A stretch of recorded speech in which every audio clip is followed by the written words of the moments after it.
So remember last lecture we were solving the Poisson's equation, the partial derivative of u to x squared plus a known function f is equal to 0. What we did was we integrated this equation with another function, a test function, an arbitrary function, arbitrary smooth function. We integrate that over the whole computational domain. So let's say from A to B, that has to be equal to 0 for any v within a certain class of functions. We'll make this certain class more rigorous pretty soon. We integrate by parts. So if we have u at 0 and 1 both equal to 0, then the boundary terms that goes into the integration by parts is going to be 0. What we have left is a minus sign of the derivative of v times the derivative of u dx. And the other term is v times f is going to be 0. This is integration by parts. And afterwards, we represent the u as a summation of basis functions. And we substitute v with also one of these basis functions.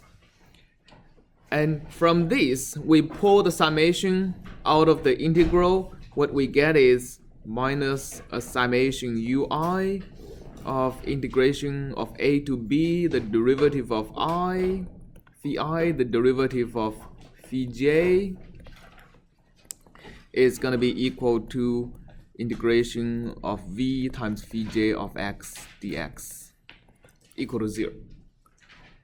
And if we call this matrix to be A, ij, and this vector to be bj, what we get is a u equal to b, right? And we solve this and we get the solution as a linear combination of basis functions. We also started using the basis functions that are piecewise linear and continuous. So the basis function are these head functions. We derived the formula of aij and bj, and let's now start putting them into computer to see how the solution look like. So let's start by making our x, and this time let's make it more difficult. Let's make it a random. So let's say n is equal to 10. We use 10 intervals or 10 elements. And the x, I'm going to make 9 interior points to be completely random. So n minus 1 and 1. So x is going to be something between 0 and 1, which is random. And what I will do is I'm going to make a 0 at the first grid point and sort x and 1. So the result is x is going to be increasing, but the spacing is random. All right.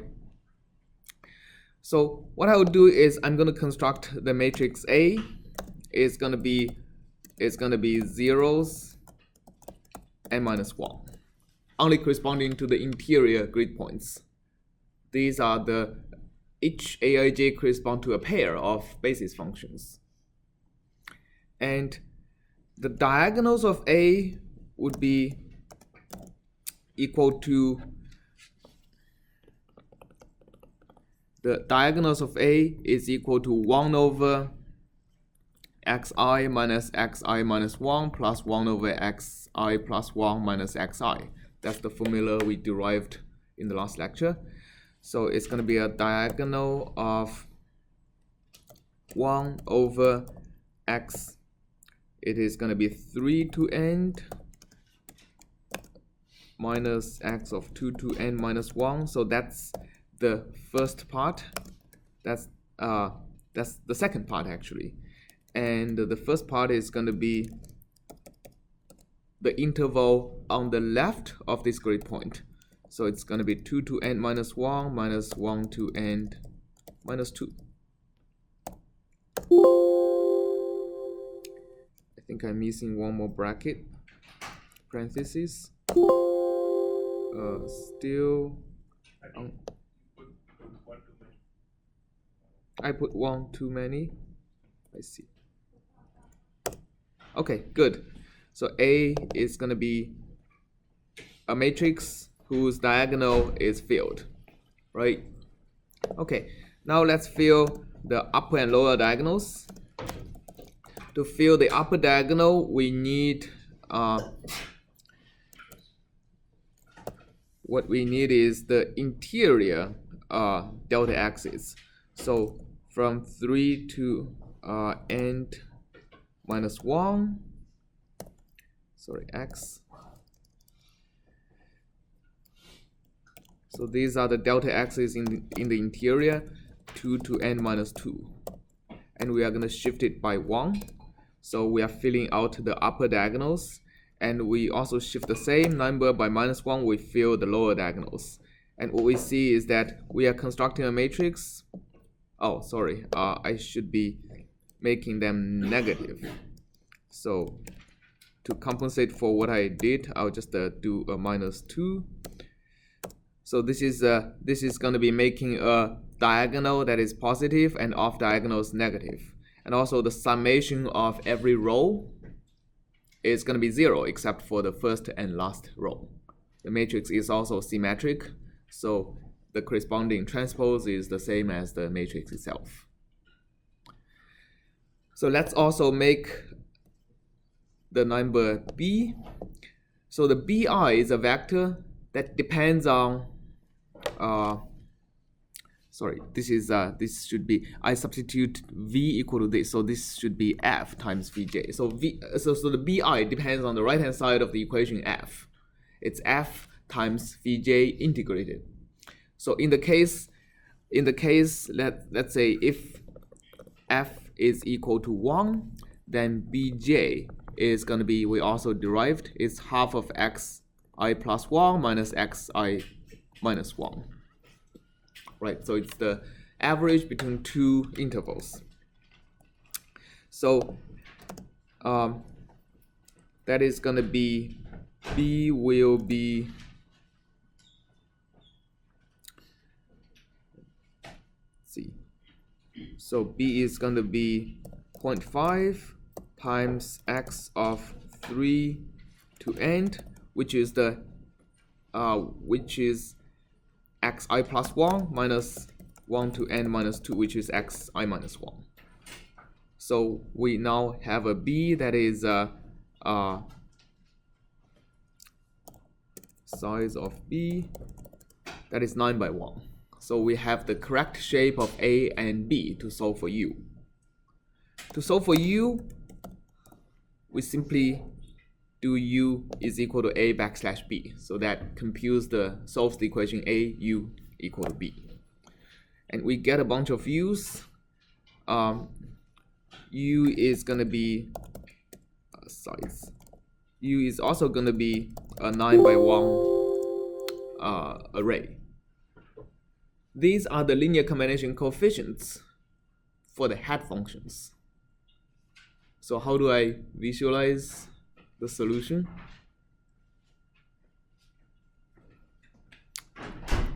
Remember, for the head functions as basis functions, the value of the function at the grid points are exactly the linear combination coefficients. So in order to plot the solution, we simply plot x and u with zeros at the ends. So now this is our solution. This is what our solution looks like. All right. So this is our solution of the equation, the second order derivative of u plus a constant 1 is equal to 0, with boundary conditions being 0 at the two ends. And let's make it clearer by putting the dots. So this is a piecewise linear function, and the circles are where the grid points are. Now let's see how accurate our solution is. this particular equation with f equal to 1 has analytical solutions, right? So for this equation, for this equation with f equal to 1, what do you think is the analytical solution? It's a parabolic, yes, and both sides are equal to 0. So what kind of parabolic is it going to be? It has a curvature of -1, right? So you need a half, and both sides are equal to 0. So it's really x times 1 minus x.